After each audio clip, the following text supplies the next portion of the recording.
आता या ठिकाणी संवाद मेळाव्याचं या ठिकाणी आयोजन करण्यात आलेलं आहे। तरी सर्व आपण सुज्ञ आहात। आता कल्याण माझा तसा विद्यार्थी आहे, आता त्याचे अनुभव मला जवळपास इयत्ता 11वी पासून ते 12वी उत्तीर्ण होईपर्यंतचे पूर्ण अनुभव मला आहेत। म्हणून त्याचा स्वभाव कसा आहे,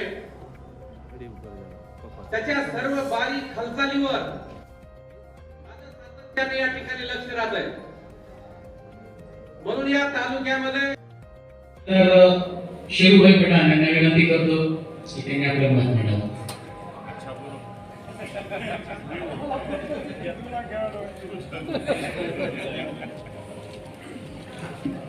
सगळ्याला भाषण तर मला कुठे येते?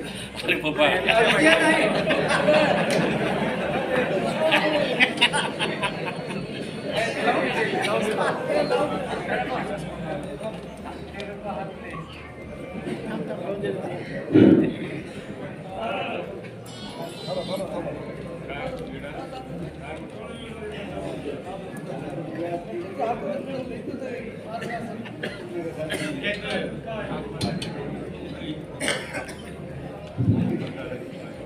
सगळ्यांनी भाषण केलं, मला तर येतं, मी मला बोलतो, आलं तसं बोलतो, आजी तुमच्या मी मनातलं बोलतो।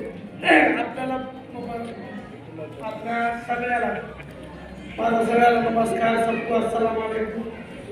पहिली वेळेस आपल्याला पंचायत समिती, जिल्हा परिषद एवढी रंगाला आली आहे।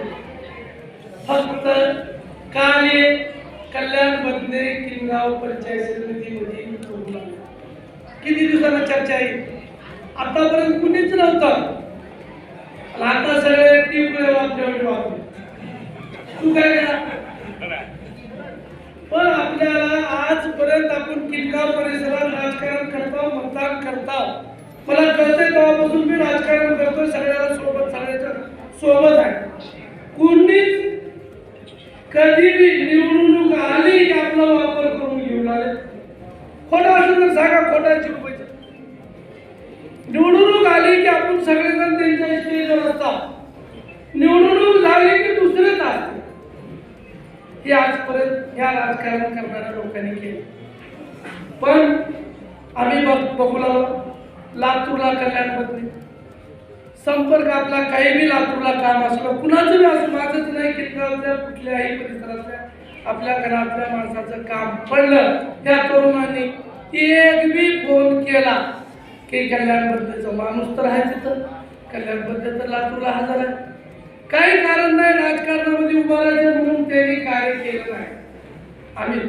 आम्ही मी त्यांना कामं सांगितले, कामं बोलत आज एवढे मोठे आपल्या इथं नेते एक अजूनही फोन कुणी उचलायला तयार नाही, कदरून गेले अधिकारी, कदरून गेले।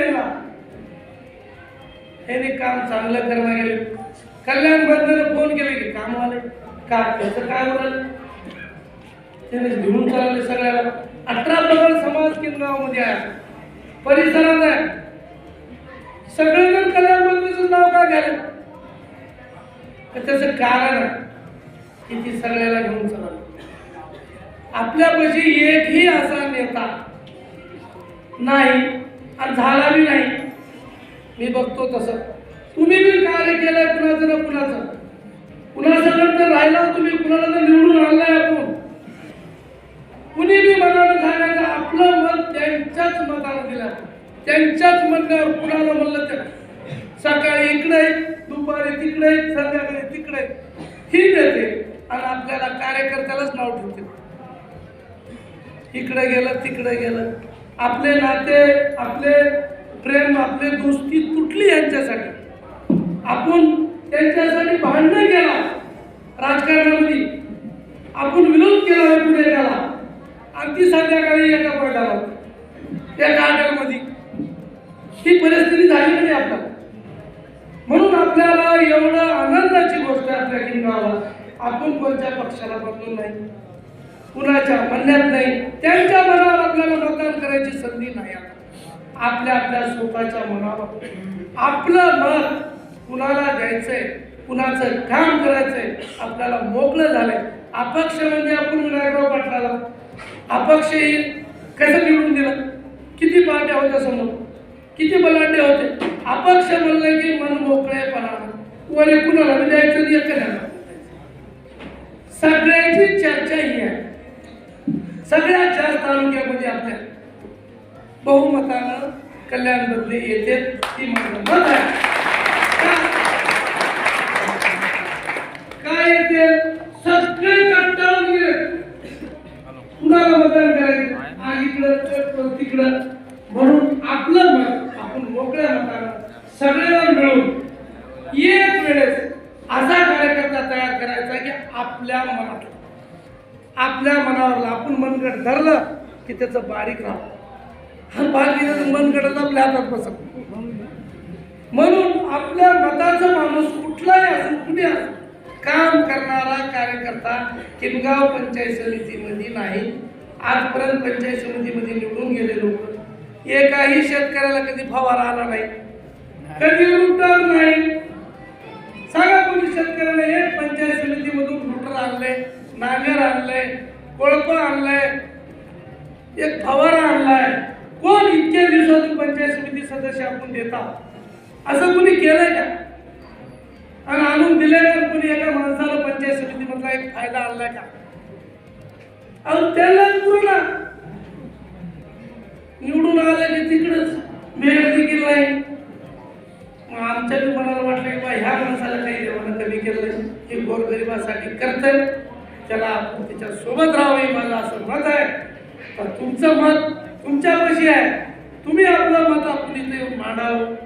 आपण सगळेजण मिळून, एकट्यानं होत नाही, आपण सगळेजण मनातून एक वेळेस आपण सगळेजण इतकी वेळेस आपण यांना साथ दिले, भाजपला दिलं, काँग्रेसला दिलं, राष्ट्रवादीला दिलं, जनता दलला दिलं, अनेक पक्ष येऊन गेले, अनेक माणसं येऊन गेले म्हातारे. ह्या वेळेस नवीन माणूस, नवीन कार्य करणारा आणि तरुणांचा सोबती, तरुणांचा काम करणारा, सगळ्या गावाला घेऊन चालणारा असा आता कुणी राहिलं नाही. एक जन्मलंय, त्याला आपण सहकार्य करावं सगळेजण मिळून आणि त्याला बहुमतानं आपण सगळेजण निवडून आणू, ही माझी इच्छा आहे. जास्त न बोलता अजून कुणाला बोलायचं असेल, मला संयोजकांना सगळ्यांनी संधी दिली माझं मनाचं मनोगत व्यक्त करायला, मी त्यांचा सगळ्याचा आभार मानतो. आणि सगळ्यांनी मिळून एकदा शिवबाईचं जे म्हणणं आहे तुम्ही मनाला विचारून आपल्या स्वतःचं मनानं आपण सगळेजण मिळून एकदा कल्याण बसलेला तालुक्यामध्ये या सगळ्या नेत्याला दाखवून देऊ की आम्ही मत कुणाला केल्यास किती बहुमताने येत आहे. ती मत आपण कल्याण तुम्ही तिकीट टाकलं, तुम्ही त्याला काही नाही केलं तर आम्ही जनता त्याला डोसक्यावर घेतलं, तुम्ही काहीच करू शकत नाही. ही एक वेळेस आपल्याला दाखवायची गरज आहे आणि आपण दाखवून आपला विजय कल्याण बसण्याचं सगळे मिळून करू. ही सगळ्याला मी नम्र विनंती करून माझे दोन शब्द सर्व मला इलेक्शन लढायचे हे पहिल्या दिवशीपासून ठरलंय. मी पंचायत समिती का लढायचं अगोदर ठरवलं तर काकानं आबाला अगोदर सांगितलं होतं की जिल्हा परिषदला भागवत उभा करायचं. मी ह्या दोघांचे वांदे लागतात, आपलं आपलं पंचायत समिती म्हणावं. मला पंचायत समिती लढून मी तुमची जेवढी अपेक्षा आहे तेवढं काम करणार आहे का? नाही करणार. मी पाठीमागच्या याच्या अगोदर मी सांगितलंय की मागच्या 2-3 तुम्ही पंचायत समिती सदस्य नावं सांगा, म्हणजे ज्याचं नावच माहित नाही त्या पदाचं मतदान मागतो मी तुम्हाला. आणि काम काही मी सांगा म्हणतोय, कुठलंही काम सांगा मला तुम्ही. भागवतनं आताच माझ्या मोठ्या बंधूंना तुम्हाला सांगितलं की मी गावात ज्या दिवशी सरपंच 7 जानेवारीला झालोय 2023 ला, स्मशानभूमीकडे माझ्याकडे निधी नव्हता, काम कसं करायचं, पैसे कुठून आणायचे काहीच माहित नव्हतं बाबूबाई मला. आणि सकाळी अशोक अण्णा इथं आहे आणि सहज फिरत गेला आणि म्हणलो गावाची ग्रामपंचायत ज्याचं बरं माणूस मेलंय त्यानं जीसीबी लावायची आणि ज्याचं मेडियम आहे त्याने इव्यानं गवत कापायचं. भागवतनं 10 फुटाची झाडं सांगितले, मी तिथं 35 फुटाची झाडं होते आणि 92 तास जीसीबी चालले. किती तास? 92 तास. आणि बाजूला एक डोंगर होता, त्याचे 400 ट्रिप मी म्हणून त्याच्यात भरला. स्मशानभूमी ज्या दिवशीपासून नीट केल्या त्या दिवशीपासून स्मशानभूमी सांभाळायला 10,000 रुपयाचा माणूस आहे. ग्रामपंचायतचे पैसे नाही तर एक झाड वाळू देत नाही. 20 वर्ष झालं माझ्या एका ठिकाणी जमीन आहे, त्या जमिनीला गेलो नाही. माझे वडील इथं आहेत, पण मी गाडीतून सकाळी उतरलं की पहिल्या स्मशानभूमीत जातोय लोक उठण्याच्या अगोदर. तर मग त्या म्हणजे लोक तिकडून येताना मला तिथं आमचे वकील साहेब भेटतात. वकील इथं कवा गेलतो म्हणून लागले, मी 6 वाजता गेलतो. आणि तिथं जाताना 4 माणसं घेऊन त्याच ठिकाणी कटरून स्वतः झाड कट करतोय. म्हणजे मला हे काही मी लोकांना सांगण्यासाठी करणार नाही, मला ते आपुलकी आहे. मला ते काम करायची सवय. मला काम नसले की मला झोप येत नाही. म्हणजे मी मोकळा कामाला बसतच नाही कधी. मला कामाची सवय. आणि ती म्हणूनच मी एक वाक्य तयार केलंय, मी काम करत आलो आणि काम करत राहणार आहे. गावामध्ये मी ज्यावेळेस सुरुवात केली की आमच्या देवकरात पाणीच नव्हतं. पाणी वाढलं कसं हे मी एकटा सांगतोय. प्रत्येकानं माझ्या घरात समजा आम्ही 4 माणसं आहेत, कमीत कमी 8 तरी घागरी पाणी लागतं रोज. ते पाणी रस्त्यानं नाल्यानं वाहत जायचं. मग मी एका दिवशी व्हिडिओ सावरले, त्याला आमच्या पाण्याचा स्रोत वर येत नाही, त्याला काय करावं लागेल. त्यांनी म्हणलं तुम्ही सोस खड्डे करा. सोस खड्डे केल्यानंतर मी पैसे भेटले मला. म्हणजे घरी बनवून गेलेत का? बिलकुल नाही. काम केल्यास मी पैसे राहतात. हे मी जिवंत उदाहरण आहे. खड्डे खांद्याला सुरू केले मी. आजपर्यंत मी सांगतोय, उन्हाळ्यात सुद्धा देवकरला नळाचं पाणी तिरमुक्ताचे आहे. म्हणजे पाणी आमच्या विहिरीत आटतच नाही. विहिरी तळ्याच्या खालून विहिरी आहे आणि त्या विहिरीला पाणी नसतं. आमच्या गावाचं असं आहे, विहीर मी निमित्त होतो. गावात मला वाटायचं रोज लोकच जेवण देतील. आजपर्यंत आमच्या गावातला सप्ताह आमच्या गावातल्या लोकांची पुण्य आहे. आणि माझा हात याच्यामुळेच पाणी आलंय. माझ्या एकट्याचं बिलकुल श्रेय नाही तिथं. स्मशानभूमी ज्या दिवशी मी सुरुवात केली कामाला, त्या दिवशी एका दिवशी एक जण म्हणलं की एवढी स्मशानभूमी चांगली करलास की लोकांनी मरायची इच्छा होईल. स्मशानभूमी माझ्या आता सध्याचं झालेलं काम ते 40%. माझी स्मशानभूमीचे डेमो कोणाला दाखवून नाही नेमकी. मला सांगायचे असं की मिनिमम शेवटची तरी जागा माणसं चांगली राहील, बाकी कुठं का काय असं ना. पाण्याचा प्रश्न आमच्या गावात 6 ते 7 लोक विहिरीत पडून 1-2 मेलेत आणि 1-2चे पाय मोडले. हा माझ्या एकट्याच्याच गावचा प्रश्न नाहीये. मी पंचायत समितीला तुमच्या गावात पाणी आणून देणार नाही, कारण ते पदच लहान आहे. याला वेळ लागणार आहे. कारण की पंचायत समितीचा निधी पंचायत समिती सदस्याला लई बरा झाला तर 5 वर्षात साधारणतः 50 लाख रुपये. 5 वर्षात गावच आपले 13 आहेत. किनगावच्या वाड्या गावं बघितले सगळे तर 13 गाव आहेत. त्यामुळे मला प्रश्न पडला की मी तुम्ही एवढं मतदान करणार आहो, मला मी तुमच्या कामाला तेवढा रिस्पॉन्स देऊ शकाल का? म्हणजे हा बी मोठी मला प्रश्न आहे. मी गावात सांगणार तरी काम सांगा. स्मशानभूमी आज सांगा, मी लगेच करतो. मला 2-3 जणांनी सांगितले की लिंगायताची स्मशानभूमी म्हणजे होऊन म्हणलो मी. लिंगायत समाजाच्या एकाही माणसानं मला म्हणलं नाही, दुसऱ्याने म्हणलं की असं आहे. मला स्मशानभूमी म्हणलं की लगेच काम करतो मी. पुन्हा लगेच जमीर भाई होते, ते म्हणले आमचा बी कब्रस्तान आहे. म्हणलं तिथं काय लागतंय ते मला सांगा, मी तुम्हाला लगेच करून देऊ. पोलीस स्टेशनचा रस्ता होता. मला सांगायचं तात्पर्य की मी काम केलं म्हणून म्हणाल नाही. माझी ओळखच कामाची आहे. निवडणूक हा झेंडा फडकायला, इथून कुठं बाहेर पुण्याला जायला ह्याच्यासाठी निवडणूक नाही. तुमचं काम करण्यासाठी निवडणूक आहे आणि तोच माणूस इथं लागणार आहे. आता इलेक्शनला तुम्ही सगळेजण म्हणला की अपक्ष थांबा. मी याच्यासाठी बोलवलंय की तुम्ही आता मला अपक्ष थांबा म्हणलं तर थांबणार आहे, नाही म्हणलं तरी उद्या सकाळपासून तेवढ्याच जोमानं काम लागणार आहे. मी उद्याच किनगावला नाही म्हणलं की मी घराचा पाया खाणार आहे, इथंच ऑफिस बांधणार आहे. यश म्हणलं की तुमच्या गावात येणार आहे. उभा टाका म्हणलं की मी प्रचार लागणार, नाही म्हणलं किंवा एक वेळेस तुम्ही चान्स घ्या म्हणलं तर 1च मिनिटात बाजू थांब. पैशाला माणसाला कुणाला ते घाबरत बिबरत असलं नाही. त्याचं कारण असं की तुम्ही एवढे माझ्यासोबत आहो. हे काही बोलणारच नाही. बोलून काय बोलणार, यांच्याकडे मुद्दाच काही नाही. कारण की मुद्दा मिळाला की ह्यांना बोलायचं म्हणल्यास तुम्हाला सगळ्यांना वाईट वाटेल. बोलवलेले सगळे जीवाचीच माणसं बोलवले. मी कुणालाही बोलवलं नाही. मला जे वाटलं की नाही हे माझं आहे आणि त्यांनाच बोलवलंय. कारण तुम्ही मला ज्यावेळेस सल्ला देणार आहात त्यावेळेस तुमची 19-20 देणार ना, अंतकरणातून देणार आहोत किंवा नाही तुम्ही असं करणार आणि त्याच पद्धतीने करायचं. मला तुम्ही सांगितलं की नाही आज एक वेळेस अडचण आहे, मी बिलकुल रागावणार नाही. मला टेन्शन येणार नाही, काहीच नाही. मी सांगितलं की त्याच्यात दुप्पट काम करणार आहे आणि काम तर काही बी सांगायचं. पंचायत समितीत घरकुल, विहिरीचं बिल, संडासचं बिल हे तर माझे एकदम किरकोळ आहे. 2-4 दिवसापूर्वी माझ्याकडे बरेचसे माणसं हे 10 रुपये द्यायचे नाही कुणाला.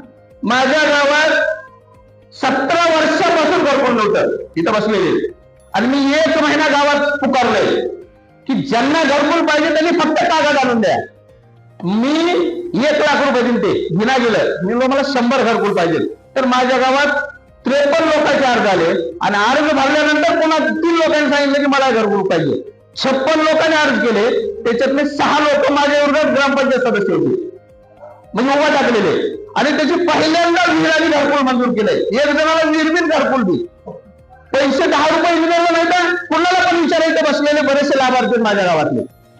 म्हणजे काम सांगत असताना पंचायत समिती आणि जिल्हा परिषद याचं कामच पंचायत समितीला पडतंय. तुम्ही मला आता उभं टाका म्हणलं तरी काम करणार आहे तिचं, आणि नाही म्हणलं तरी कामच करणार आहे. उलट मी तुम्ही म्हणलं सांगितलं की अपक्ष आहे. आता ही राष्ट्रवादीची भाजपची होती, यांचा 2.5 वर्षावर आहे. प्रत्येकाला उपसभापती सभापती 2.5 वर्ष. याच्यात माझे मी भांडून तुम्हाला पैसे काढणार आहे, तुम्ही मात्र शंका नाही. तुम्ही त्याची म्हणजे मला कोणाने पंचायत समिती झाल्या जिल्हा परिषदला देणार आहे तुमच्याकडे, मी असं सोडणार नाही. आता ते मला काम करता येते, पण मी जरा सिस्टमच्या बाहेर आहे. मला हे काम करण्यासाठी सिस्टम मध्ये यावं लागणार आहे. मी याच्या अगोदर मी गावात आमच्या सांगितलं की जरा सिस्टमच्या बाहेर आहे. सरपंच झाल्यासच काम करता येणार नाही, सरपंच नसल्यास तिथं बोलता येणार नाही, त्याला मर्यादा येणार आहे. त्याच्यामुळे माझी हात जोडून विनंती आहे, मला तुम्ही काही पण सांगा, एकांतात सांगा, मी गावात येणार आहे, तुमच्या घरी येणार आहे, येऊन प्रत्येकाला भेटणार आहे आणि तुम्ही सांगा की अशी अशी परिस्थिती.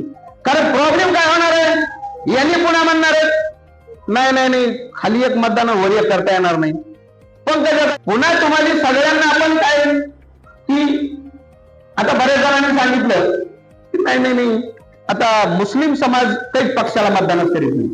मी तुम्हाला त्या समाजाचे आवर्जून आभार मानतो की त्याच्यातले साधारणतः माझ्याकडं 400 पेक्षा जास्त लोक जीवाचे भेटले असतील. त्यांनी सांगितलं मी तर कशाला उभा टाकून अगोदर सांगा. तर त्यांनी मला सांगितलं की पहिल्यांदा भाजप द्या, नाही झालं तर दुसऱ्यांदा अपक्ष द्या. हे मुलाचं वाक्य सांगायला मी आता लोक म्हणाले मुस्लिम समाज कल्याण करत आहे. अहो मी पहिल्या दिवशीपासूनच विलक्षणच लढणार आहे विकासाच्या मुद्द्यावर. ह्या पक्षानं काय केलं, ह्या जातीने काय केलं, ह्या मराठा समाजानं काय केलं, ह्या एसटी समाजानं काय केलं, वजाऱ्यांनी काय केलं, हा यांनी बोलले. कारण ह्यांनी बोलणारच काय आता 20-25 वर्षाला यांचीच सत्ता ना. म्हणजे आता गावाजवळ काय सांगणार आता मी 3 वर्षात गावाचा विकास केला म्हणजे 25 वर्षात काय केलं असं गावात पण आहे. आणि आता बोलणार काय, पण बऱ्याचशा गोष्टी बोलायसारख्या.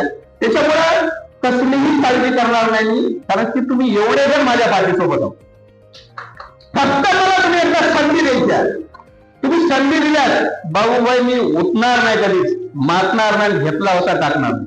मला फक्त तुम्ही एकदा संधी देऊन बघा. आणि संधीचं सोनं नाही केलं तर माझं मनगत सुरू व्हायला सांगितलं लय मार्ग आहे. एकच मिनिट करू शकता. नेहमी जाईल की पंचायत समिती सदस्यच माहित नाही तुम्हाला कुणाला. मतदान केलं आपण 1 मिनिटात केलं, जिल्हा परिषद सदस्य माहिती आणि मी त्याचं मतदान मागायला एकच मतदान. पण पुन्हा तुम्हाला म्हणलं खाली एक जमणार नाही, वरी एक जमणार नाही, हे असं म्हणायचं वातावरण इमोशनल करणार. आता इलेक्शनच दिलेलं आहे. विलक्षण मी उभं टाकलं तरच चहा पाजणार आहे ते, नाहीतर पाजणार नाही ते. सगळ्याला मान्य आहे का नाही. आणि काय म्हणजे परिस्थिती अशी आहे की ह्यांना माहिती आहे का ह्यांना काहीतरी केलं तरच आपण करावं लागणार आहे. आणि दबाव टाकणार नाही. प्रेमाने कुणाला एक बघायची मॅसेज आले मला ना, भेटूया बोलूया, दुसरं तर काय अडचण नाही त्यावर. कारण मॅन पॉवर माझ्याकडे माणसं मतदार मध्ये पोहोचले. मला लक्षात आलं की मला हे तिकीट देणार नाही म्हणून त्यांना आपण माणसात जाऊणार. म्हणजे हे म्हणजे गाव आहे का, हे म्हणजे 3 गाव आहेत का, हे म्हणजे जिल्हा परिषदचं सर्कल आहे का, सर्व हे असं होणार नाही ना. म्हणजे मी देवकरचा सरपंच आहे म्हणून माझं अख्खं गाव ऐकतं का, बिलकुल नाही. तसं त्यामुळे मी भ्रमात राहायचं नाही. एकच आहे की तिथं वंजारी समाज म्हणलं की भाजप यांच्या डोक्यात फिट आहे. बरं मी तुम्हाला मला ह्याच्या अगोदर मी माधव बाबाच्या मंदिरावर म्हणलोय, मी कोण्या पक्षाला मतदान करायचं कुणाला करायचं वरचं माझं काहीही गेलं नाही. मी ह्या मुद्द्यावरच उभं टाकलोय. साठेने आता बोलले तर मी ऍक्च्युली त्यांना मी ते पक्षाचं बोलायचंच नव्हतं, तर ते म्हणजे मला एकदा बोलायचं. त्यामुळे तुम्ही गैरसमज वेगळा करून घेऊ नका. इथं काँग्रेसचे बोलले, याचं बोलले, माझा मला एक मत नाही केलं, मी कुणाला करू एक मत माझं कुणाला करू? माझे 50-50 तरी मतदान जीवाचे असतील की कुणाला करायचे म्हणून ठरले. आता ते तुम्ही सांगा मी ह्याला करा म्हणून. त्याच्यामुळे मला वरण्याचा संबंधच नाही. आता प्रॉब्लेम फक्त एवढा आहे की आता नाही उभं टाकलं तर आपण सिस्टमच्या बाहेर जाणार आहे. मी उभं टाकण्यासाठी मी उतावळी नाही, मी बिलकुल नाही. मला तुम्ही कामाला मला लय पदवी लागत नाही. एवढंच आहे की 100% काम व्हायचं ते 50% काम होणार. पण काम तर किती वाजता कोणी मी इथलं एखादं मला आत्ता फोन करायला सांगा काम. मी BDO सांगा, तहसीलदार सांगा, डेप्युटी कलेक्टर सांगा, फक्त कलेक्टरला आता फोन लावायला लागेल. तुमचं काम नाही झालं त्याच्यात नाव बदलून ठेवा. मी आता येणाऱ्या 10-15 दिवसात एक माझा माणूस ठेवणार आहे. ज्यांनी कोणाला पगारीचा प्रस्ताव द्यायचा आहे ते माझ्या ऑफिसलाच आणून द्यायचं. ज्यानं घरकुलचं बिल आणून द्यायचंय ते माझ्या ऑफिसलाच आणून द्यायचं. ही सगळी सिस्टम त्याचं घेणं देणं जाणं येणं मी इथूनच करणार आहे. एकाही माणसानं अहमदपूर पंचायत समितीला ग्रामसेवक आला नाही, गेला नाही, इकडं आहे तिकडं कोणालाच सांगायचं नाही. मी तुमचा नोकर आहे आणि ते काम मलाच सांगायचं आणि मीच करणार आहे. कशाला काम बाबूभाई कार्यकारी अभियंत्या बिलापर्यंत मला 7 जानेवारीला मी सरपंच झाली. मी 29 डिसेंबरला 7 जानेवारी 2023ला मी सरपंचाचा कारभार घेतलाय. शेवटी मी 29 डिसेंबरला ऍडिशनल सीओ जेवायला होतो. त्यांनी म्हणले मी माझ्या एवढ्या 17 वर्षाच्या काळात पहिल्यांदा सरपंच बघालोय की सरपंच होण्याच्या अगोदर मला मॅनेज केलंय. 5 वर्ष 4.5 वर्ष झाले तुम्ही जायला साहेब आमच्या गावातली अडचण झाली हो. 7 महिने राहिले काहीतरी काम करावं लागते. आता 4.5 वर्ष झाले सरपंच म्हणते. मी माझं सरपंच होण्याच्या अगोदर कामाचा आराखडा तयार केलाय आणि आता मी सांगतोय काम अगोदर करतो बिल नंतर आणतोय. काम केल्यास इंजिनियर सांगतो की असं बिल बनवायचं. मला असं जागा एका दिवशी म्हणू लागले ही सिस्टम अशी कशी केली आहे. म्हणजे तुम्ही राजकारणात आम्हाला काही सांगत का नाही हे सांगू तुम्हाला. त्याच्यामुळे तुम्ही मला जसं कळतंय जसं जमतंय तसं सांगा, त्या पद्धतीनं काम करू. आमच्या गावात घैनाचा तीर्थक्षेत्राचा दर्जा कित्येक वर्षापासून प्रलंबित होता. जसा माधव बाबाचा होता तसा माधव बाबाच्या तीर्थक्षेत्रामध्ये माझा 10% हिस्सा आहे. 90% रामकिशन फडत आहे. मी तीर्थक्षेत्राचा डोकर मला माधव बाबाचा आणायचं त्यावेळेस सुचलं नाही. मी 15 दिवसात तीर्थक्षेत्राचा दर्जा आणला. बऱ्याच जणांनी मागच्या काळात घैनाचा रस्ता कित्येक वर्षापासून पेंडिंग होता. बऱ्याच जणांनी तिथं राजकारण झालंय. मी तिथं बाबासाहेब पाटलाबद्दल बोललो ह्यांनी रस्ता चालला नाही आणि ओरिजिनल आजही सांगतो देवाबद्दल कोणीच खोटं बोलायचं नसते. बाबासाहेब पाटलाचा आणि त्या रस्त्याचा काही संबंध नव्हता. मी कुणाबद्दल विरोधात बोलणार नाही. माधव जाधवनी मला सांगितलं बाबाई ज्यावेळेस काम करायचं तेव्हा सरपंचाला विचारलं लागते की मी इथं पैसे टाकणार आहे, मला इथं साधारणतः 40 लाख रुपये जाणार आहेत. खर्च एवढा लागतच नाही. 40 लाख रुपये जाणार आहेत. मी घैनाचा रस्ता करतो तुम्हाला 10 लाख रुपये देतो. किती लाख रुपये देतोय? 10 लाख. आमच्या घैनाथ महाराजाची लय माणसं बसली ज्याला 10 रुपये खाणे ते चांगलंच होत नाही. कुठे मी आता जाऊन बघा कधी पराठ घेऊन या साधी किंवा तूप घेऊन या बाहेर येता येते. सरपंच येता येते का? बिलकुल आणता येत नाही. आणि मी माधव जाऊन त्यांना सांगितलं उद्घाटनाला बिस्लरीची बाटली माझी नारळ माझं तुमचे 10 लाख रुपये सुरू आहे. तो रस्ता मी एकट्याने केला. 1.5 कोटी रुपये मंजूर आणायला लावले तर 10 लाख रुपये घेतले नाही. महाराजाबद्दल खोटं बोलण्यास चांगलंच होत नाही म्हणून मी आणि हे शब्द तुम्हाला सांगायला असे 1000 काम असतील. मला तिथे गैरनगरशी गेले बरेच जण प्रश्न पडायचा बाबा. जेवण करणारे एकदम गरीब माणूस असायचं. त्याचं राशन 35,000 असायचं आणि त्याने इथं आणायच्या 4,000च्या सुलवानाला इटभट्टीवर जायचं ते इथं आणायच्या तिथं आणल्या त्याच्या 50 फुटायचे इटभट्टीवाल्याची तिची भांडणं. म्हणजे असे छोटे छोटे काम एकाही माणसाला तिथे 20 मिनिटची गरज नाही. मी एका गावात सातारा जिल्ह्यामध्ये ते सुरुवात बघितलं आणि तिथून सुरुवात घेऊन सेम बनवून घेतले. बदलीलाच बिल काढलंय त्याचं. कुठलंही काम करत असताना एकदम किरकोळ आहे आणि गावातला सल्ला सुद्धा विचारताना चांगल्याच माणसाला विचारते. त्याच्यामुळे मी मतदानाला उभा टाकायचं नाही तुम्ही चांगले म्हणून तुम्हाला विचारायला. माझी अडचण फक्त एवढी झाली यांना की पुन्हा आपण सांगितलेलं ऐकत नाही. मी यांना सांगितलं वरचं तिकीट तुम्हाला मागायला मला खाली करून द्यायची. ह्यांच्या पुढे जाऊन मी माझं तिकीट रात्री 2 वाजता तुम्हाला सांगायला मला तर मी किती वेळ घालून सांगू. मी 4 दिवसात 1600 किलोमीटर फिरलोय तिकिटासाठी. का? तर तुम्ही म्हणता भाजपच आणायची म्हणून मला आणलंय. फक्त अडचण काहीच नाही. तुम्ही जर मला सुरुवातीपासून जर म्हणला असतो का याच्या नादालाच लागू नका तर लागतच नव्हती. पण प्रत्येक गावात गेल्यास तिथं म्हणले की नाही भाजप घ्या. आणि मुस्लिम समाज मला म्हणला पहिल्यांदा तुम्ही भाजप घ्या. शेरूभाई म्हणले, अनवरभाई म्हणले, सलीम चाचा म्हणले म्हणून मी भाजपला गेलो. ते म्हणजे आम्ही अंतर्गतातून तुम्हाला बोलायलोय. आम्ही खोटं कधीच बोलत नाही. बऱ्याच जणांनी तर सत्ता खाल्ल्या माझ्यासोबत. आम्ही भाजपला मतदान करीत असं डोक्यातूनच काढून टाका तुम्ही. म्हणजे मी म्हणाल नाही लोक म्हणते ते म्हणले तुम्ही पहिलं भाजप घ्या. तर 1 मिनिटात मला म्हणजे सगळ्या जवळ जे असले त्यांनी मला काँग्रेस सांगू शकले असते, राष्ट्रवादी सांगू शकले असते. मी म्हणलो त्या भानगडीत नाही, तुम्ही सांगा त्या पद्धतीने करतो. आणि एवढी परेशानी माझी केली त्याचं कारण फक्त की याला पंचायत समितीला द्यायची. अहो जिल्हा परिषद चहा बनणार नाही तर पंचायत समितीला न्यायालयाचे प्रश्न लावणार आहेत. दाद ठेवणार नाही कुणाचे. नाही असं करावं लागतंय तसं करावं लागतंय. जणू काय यांची जमीन देऊन घेतली आहे. बरं ह्यांच्याबरोबर कधी वाईट बोलत नाही, यांच्या कधी भांडण जात नाही. ह्यांनीच काढा करते. याचं भांडण लागलं की त्याला पोलीस स्टेशनला सांग, त्याचं भांडण लागलं की त्याला उचल. आणि ते भांडणच करा. मला चांगलं करावं नाही वाईट कधी करावं. चांगलं करून चांगलं होईना ना. मरून चालले तरी बदमाश वाईटच करण्याच्या भानगडी. स्वतःच लक्ष नाही, दुसऱ्याच्याच घरात काय चाललंय. आणि जाणून म्हणून माझं तिकीट काढलं. तिकीट काढलं मला सांगायचंच नव्हतं तुम्हाला. पण प्रॉब्लेम काय मनात राहिला ना. सांगू कुणाला? माझ्या वेदना तरी सांगावं लागतील तुम्हाला की एवढा मानसिक ताण यांनी फक्त पंचायत समितीला, ज्याचं काही संबंध नाही, एवढा त्रास त्यांनी मला पंचायत समितीला दिला. आणि इथून पुढे सुद्धा तुम्हाला त्याच पद्धतीने देणार आहे. त्याच्यामुळे तुम्ही मला हात जोडून विनंती की तुम्ही सांगाल तेच करणार आहे. कारण ही सगळी उडी माझ्या तुमच्याच जीवावर आहे. दुसऱ्या कधी सांगितलं की माझ्याकडे किंमत नेता दिली आणि आपण नेताच तुम्ही माझे. एवढं कशा पद्धतीने सांगायचं त्या पद्धतीने सांगा. कामाचा विषय तुम्हाला मी सांगितला. कधीही मला कुठलाही फोन करा. मी उभं टाकलो तरी फोन करा, नसला तरी फोन करा. मी नाही केला तर विषय असतो. कसलंही काम सांगा म्हणाले मी. दवाखान्याचं तर लय किरकोळ. कारण त्याचं कारण असे कोणीतरी माणूस गेलं की डॉक्टर अडचणीत येते. माझ्यापेक्षा त्या डॉक्टरचीच माझ्याकडे काम जास्त असते. म्हणून डॉक्टर माझ्याकडे. मी सांगितलेल्या माणसाला ओपीडी फीस, ओपीडी म्हणजे त्याची सुरुवातीची फीस एकाही डॉक्टरने घेतली तर नाव बदलतो माझं. पण बिल 500 असते. ऍडमिट झालं 40,000 बिल करते.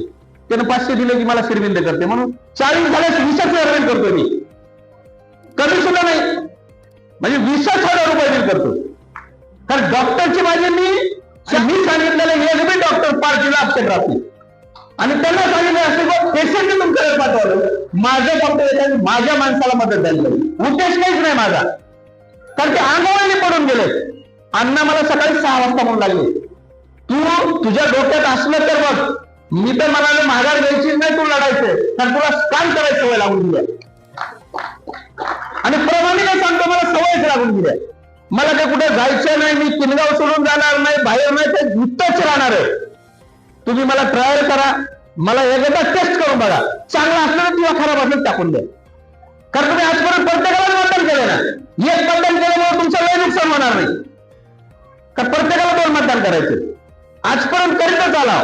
मला एकदा देऊन बघा आणि त्याचं तुमचं नक्कीच मी त्याचं सोनं करून देतो. आणि मी स्वतः तिथं तुम्हाला आता माझ्याकडे गॅरंटी घ्यायला लय माणसे इथं बरोबरचे गुण बोळ आहे. त्यांनी एकाच मिनिटात सांगतात किंवा नाही हे माणूस बऱ्यापैकी काम करणार आहे. पण आता घोळ काय येते मतदानाच्या वेळेसच कमळाचं फुल दिसते. मी सांगितलं आता ह्यांनी इथं की तुम्ही मला सांगा त्या पद्धतीने करतो मी. बरेचसे काम दुसरे पण आहेत. आता किनगावच्या तर कामाबद्दल मी बोलणं योग्य नाही. कारण आमचा लय बारीक जीव आहे. कारण आम्ही बारकेकडे गावातल्या. किनगाव मोठा आहे. पण किनगाव मध्ये माझी चांगली मदत होणार आहे. आम्हाला सरपंच की लढायची नाही. किनगावची सरपंच की कुणी म्हणत असेल तर होणार नाही. आम्हाला जोड्याला मारतात की तुम्ही किती खर्च येऊन किनगाव मध्ये सरपंच की लढू लागले. पंचायत समितीला लढले तर अशी परिस्थिती. त्याच्यामुळे किनगावचे बरेचसे काम शेरूबाई म्हणजे तुम्ही मला काम सांगावं एकदा. पंचायत समितीचं काम सांगा, जिल्हा परिषदेचं काम सांगा, मंत्रालयातलं काम सांगा. मी एक चांगला प्रोजेक्ट घेऊन येणार आहे आता थोड्या दिवसात. मी इथं ITI कॉलेज आणि पॉलिटेक्निक कॉलेज आपल्या विद्यार्थ्यांसाठी येणाऱ्या 6 महिन्यात चालू करणार आहे. हे फक्त ITI कॉलेज चालू करायचा माझा उद्देशच येतो. ITI केलं की त्या पोरला मरणच नाही. काही झालं, काहीतरी फिल्टर करेल, इलेक्ट्रिकल सेल करेल, मेकॅनिक करेल, काहीतरी करेल, त्याला धंदा लागेल आणि माणसं जवळ राहतील. माणूस सुद्धा तिथं भरलेला एक बी किनगाव सर्कलच्या बाजूचा भरणार नाही. त्याचे पैसे बिसे आम्हाला ते घेणं देणार नाही, तिथं होणारच नाही. मी हे सगळं तुमच्यासाठीच करतोय. मला लय दिवसापासून विचार करून हा कार्यक्रम घेतलेला हे मी तुम्हाला नंतर सांगणार तो चालू झाल्यास. त्यामुळे सगळ्यांनी मला एकदा संधी द्या. भावनेच्या भरात मी काही चुकून बोललो असेल तर अंतकरणातून माफ करा. सगळेजण तुम्ही इथं आलात. बोलवायचा उद्देश असा होता की फॉर्म भरायला आपण सगळ्यांनी जायचं होतं. फॉर्म यांनी सांगितलं की सुरुवातीला मला तुम्ही फॉर्म लय भरला की मग तिकीट लय कापतेत म्हणून गपचीप भरा. माझं तिथं मी नुकसान केलं आणि फॉर्म म्हणून मी तसा भरला नाही. ते म्हणले नाही आता फॉर्म फायनल झालंय तुमचं, ते कसं बी वर असलं तरी खालचं तुमचं आहे. मी म्हणलं खालचंच मागा वरला मागा नाही. त्याच्यामुळे ते बी झाला आणि सगळ्यांची भेट होईल.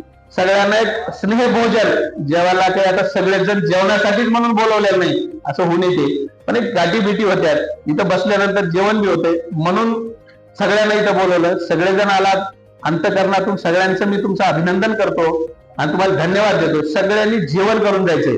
गर्दी जर झाली तर अगोदर एक पंगत बसू आणि नंतर दुसरी.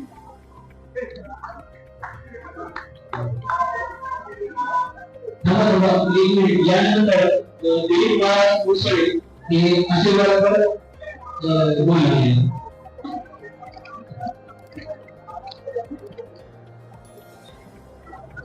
आपण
नारायण